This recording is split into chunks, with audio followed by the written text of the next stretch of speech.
In the world of international crime, few names provoke as much fear and fascination as Charles Sobhraj, a man who slipped through borders, identities, and police investigations with reptile-like ease, a con man, a thief, a manipulator, and a suspected serial killer.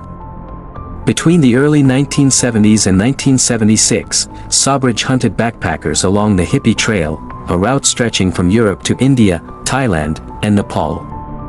His victims were young travelers searching for freedom. Sobhraj was searching for prey. This is the chilling case of Charles the Serpent Sobhraj. From childhood, Sobhraj learned that survival depended on manipulation.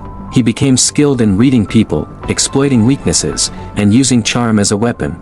By the time he reached his teenage years in France, he was already stealing cars, forging signatures, and deceiving people with a level of calmness that disturbed even seasoned officers. Prison became a revolving door, but every time he escaped, he came back more strategic, more dangerous, and more determined. In the early 1970s, Sobhraj discovered something. Tourists on the Hippie Trail carried cash, passports, and had few connections. If they went missing, almost no one noticed immediately. This created the perfect hunting ground. Sobhraj mastered disguises. He spoke multiple languages. He knew how to forge documents flawlessly. He also learned how to poison travelers, then dramatically rescue them, making them emotionally dependent. Once they trusted him, he controlled them. He built a small criminal family, people who believed he was their protector, when in reality, he was their captor. Two of his earliest confirmed victims were Vitaly Hakim, a Turkish man, and Stephanie Perry, his girlfriend. Their bodies were found burned in Thailand. Shortly after, the body of American tourist Teresa Knowlton turned up in the Gulf of Thailand. She was wearing a bikini, leading the press later to call Sobhraj the Bikini Killer.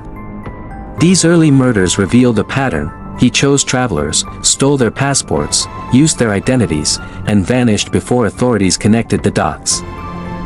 Sobhraj moved between Thailand, India, Nepal, Malaysia, and Afghanistan, never staying in one place long enough for police to catch him. He wasn't always the one who killed. Sometimes he manipulated his followers to commit crimes for him.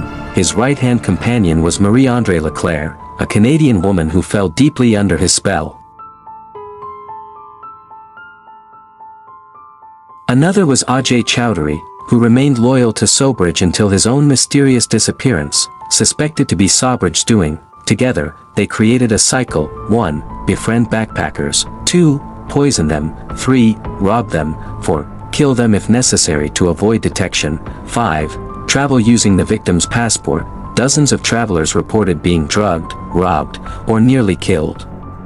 Many feel he committed more murders than were ever proven.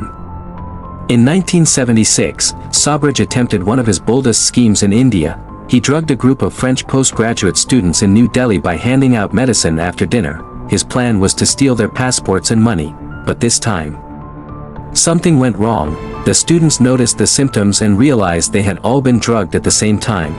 They overpowered Sobhraj and held him until the police arrived. For the first time, the Serpent was caught. He was sentenced to 12 years in Tihar prison, one of the toughest prisons in India. Near the end of his sentence, Sobhraj did something unbelievable. Knowing Nepal still wanted him for murders, and aware that the Nepalese sentence could mean life behind bars, he created a plan to manipulate the timing of his release. He threw a huge party in the prison. He drugged the guards with sweets laced with sedatives, and he casually walked out. He was captured again just weeks later, but the escape achieved his true goal. India extended his prison term.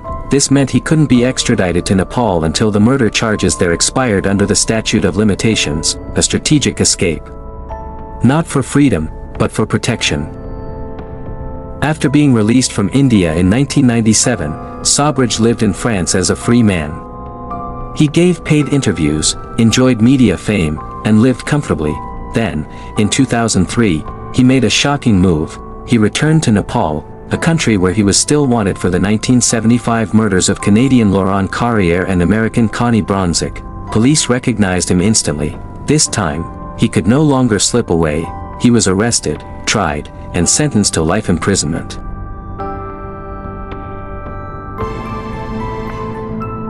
Sobhraj spent nearly 2 decades in a Nepalese prison.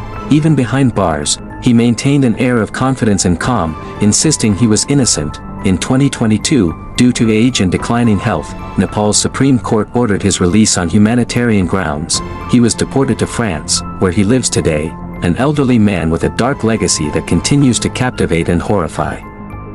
Charles Sobhraj was not just a killer, he was a manipulator, a fraudster, and a master of psychological control. His crimes remind the world of a terrifying truth: sometimes the most dangerous predators don't strike with force, they strike with trust. And that is why the story of Charles the Serpent Sobhraj remains one of the most unsettling cases in true crime history.